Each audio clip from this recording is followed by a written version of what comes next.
This programming is sponsored by the Dan L. Duncan Comprehensive Cancer Care Center at Baylor St. Luke's Medical Center, offering comprehensive cancer care that is compassionate, personalized, and driven by clinical research. More at stlukeshealth.org/cancer. This is the Engines of Our Ingenuity, made possible by the Friends of KUHF Houston. Today, let's talk about distributed intelligence. The University of Houston's College of Engineering presents this series about the machines that make our civilization run and the people whose ingenuity created them. My new issue of Science magazine has a fine editorial by Vice President Al Gore. Gore puts forth his metaphor of distributed intelligence. He begins by talking about computers.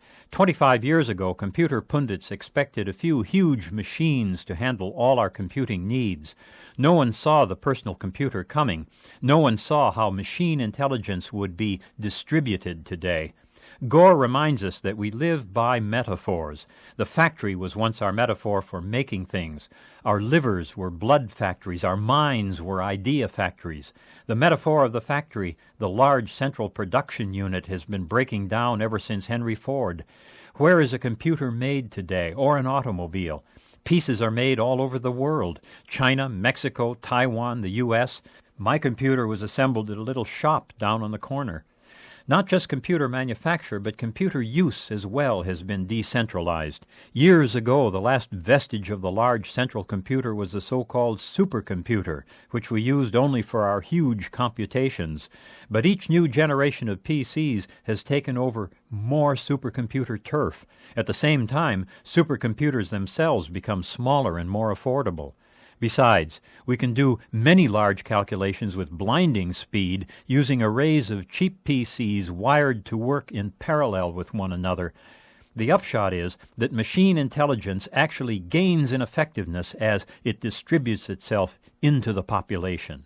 Now, Gore says, that's the way human potential also works. Large central organizations can't think. Only individuals can think. We must capitalize on individuals thinking in parallel.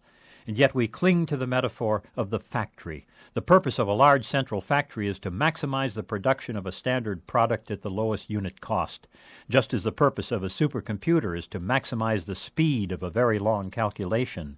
By the metaphor of the factory, research becomes a waste of time. But society faces problems that cannot be met with the output of factories. They must be met with human intelligence, and intelligence must be applied by many of us working in parallel. Henry Ford's cheap Model Ts had far less road life than today's cars. They were fuel inefficient and they needed constant maintenance. The factory itself was ill-equipped to improve the product. Modern automobiles had to emerge from the distributed intelligence of competitors and users, and not from the Ford factory.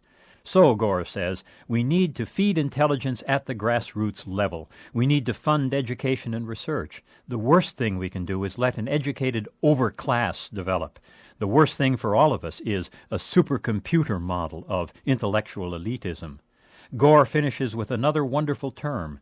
Our survival, he concludes, depends upon our ability to create a learning society. I'm John Lienhardt at the University of Houston, where we're interested in the way inventive minds work.